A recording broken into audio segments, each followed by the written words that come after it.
right, guys, welcome back to the ALGS channel. Hope you guys are all doing well and having a great day so far. Good bit to dive into and discuss of what's going on in the Apex Legends esports world right now. We've got to talk about the Scrim results as well, and a new little, I guess, gimmick that we're watching over as Elevate take first place. This is a little bit of a weird one. Also, we've got to make mention of some drama going on with some other esport organizations out there and not getting paid as well. And this is sadly a little bit of a common occurrence in the Apex scene. And then we also want to talk about group changes because we do have the Pro League coming up in about a month's time, actually a little bit less than a month.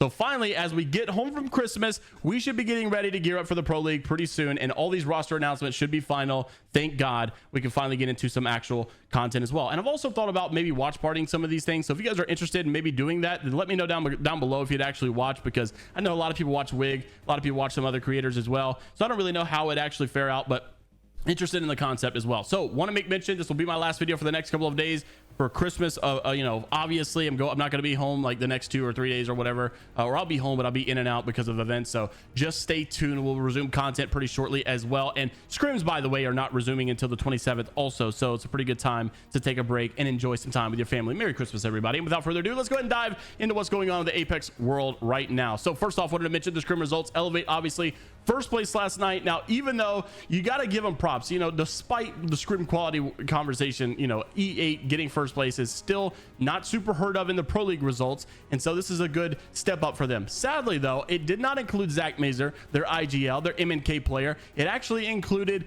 it was Shuby, Zap, and Funk, which is a triple controller squad. And it just goes to show you how good a roller, you know, the roller input can be, especially when you have 3 guys that are all good at it as well. There's just so much firepower. Matter of fact, I think all top 3 teams right now are all triple controller teams. So League of Legends, you got Phony, Zainu, Frex.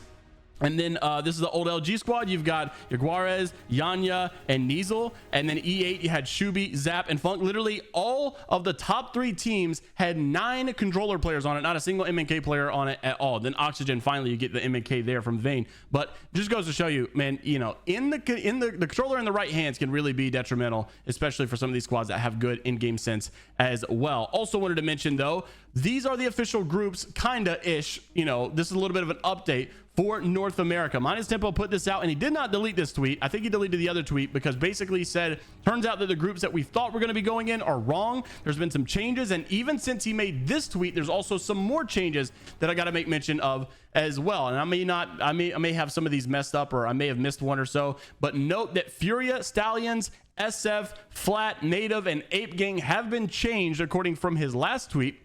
And he says the official rule book for discretionary invites in the middle, but page 8 out of 9 has them at the end. He read the rest of the PDF, and it seems like page 8 out of 9 is the correct one. So here are what should be the North American groups. Let the chaos begin. Everybody was noting that Group C is really, really stacked, you know, considering that it's all like balanced. I guess it's really kind of balanced in a weird way, because these other groups are a little bit top heavy. You've got TSM, you've got Oxygen, and then it's not that these other teams are bad, but you just don't really see Flat and maybe Native. You have seen some good days, but GKS you don't really know. Oblivion and DIG, you don't know how good they're going to do in the Pro League scrims or in the Pro League you know, actual matches. And you know, Flat, not that they're bad, it's just that like you haven't seen that dominant performance like you would normally see out of League of Legends or Dojo or whatever the case may, Xset. So it just seems like there's a little bit of a top heavy problem with Group A and Group B, and then you go over to Group C and you have just consistent teams out the yin yang. Really, it's crazy, bro. Dojo is just unbelievably been good, top 4 at champs,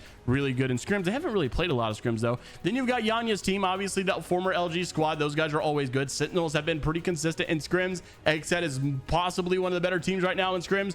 Furia, I think, is overall the best team in scrims right now. Stallions obviously is going to be getting a change because this Group A should be a little bit changed now. Sweet is not going to be in this SNF spot anymore. They forfeited that spot, it seems like, allegedly, right? That's the rumors right now, is that they're going to be forfeiting this spot, and then Sweet will be going over to the Stallions. So they'll be joining Group C.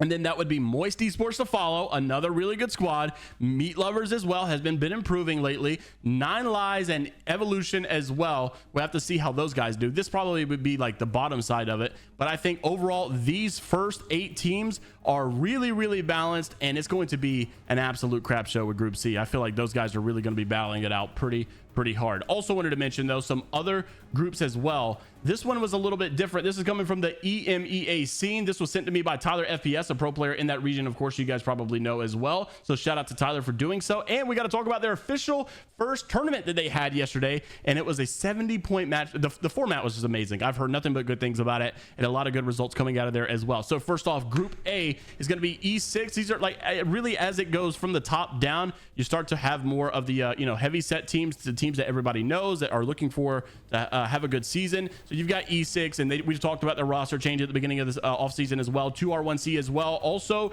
40% worse is down here with Mandy, Shiv, and Zerifer. And of course, those guys are coming from PSQ qualifiers. Then you have Group B. You've got Alliance, you've got Infinite, you've got Vex Gaming, Exo Clan, and I've heard the word on the street is that Vex, and according to Shiv FPS, LVH, another PSQ team down here, are the best TDM teams and one of the most firebowering. They've just got a lot of fight power right now. Those guys can really gun, and it's going to be interesting to see how they all pair off one against another. And I also think that it's weird because EMEA is known for having a not weird, but a different play style.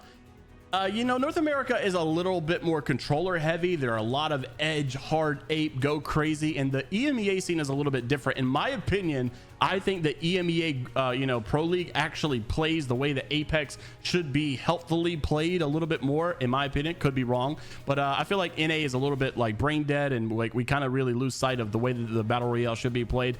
Then you go to Group C, you've got Go Next, you've got Aurora, and of course, all these guys battling it out pretty soon. This is going to be a very good show to watch. And like I've said, I don't know if I mentioned it at the beginning of this video or was the last take where I screwed up the entire video, but I would really like to, watch party some of these. So interested to see what you guys have to say about doing a watch party. Also wanted to mention their first tournament finally took place yesterday, and this, like I said, was a 70-point match point finals. Now this was normally a 50-point match point format, but according to, shout out to Aurora, by the way, because apparently it was based upon player feedback. They all asked for there to please be 70-point instead, and so they decided to change it, and this was crazy. It was a 13, I think, or 12 game match. It was a really long night. These Cybercats, which is a roster I actually wasn't as familiar with as well. In first place, Alliance, and this you get kind of towards like the heavy hitting, like big organization names as well. Alliance, Vex, 07 was in here though with Nasky's roster as well. No organization, by the way. So is Passion in the top 5 as well. All these guys placing the money.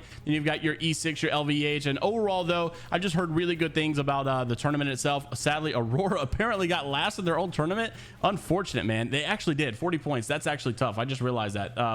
No, nonetheless, those guys, Nasky even calling them the EU saviors for actually hosting a tournament like this. So shout out to organizations doing things like that in the community. Really good stuff. And overall was nice to see an official, rather than just Pro League results or Pro League Scrim results, whatever, that you never really know how to weigh. This was an actual tournament that people competed for money, so they were taking it a little bit more serious. And of course, you like to see the results and know how these teams are balancing out in that scene as well. Also wanted to mention, I'm trying to find out the groups going on into APAC South and APAC North, and all the things that I'm seeing are getting deleted. Maybe the groups are wrong. I'm not exactly sure, but it seemed like at one point we knew what the APAC North groups were going to be. Group C was like super stacked. It seems like that's a common occurrence even in the North American thing, but I haven't really seen any good reliable APAC South or APAC North groups as well. So maybe we'll find that soon, or if you guys know of it, make sure to link me down below, or either you can DM me on Discord or Twitter as well. Also want to mention, just so we wrap the video up, over on ApexGlobalSeries.com, we put this out yesterday. This was a lot of conversation happening in the esports scene about teams not getting paid. Her Galaxy had hosted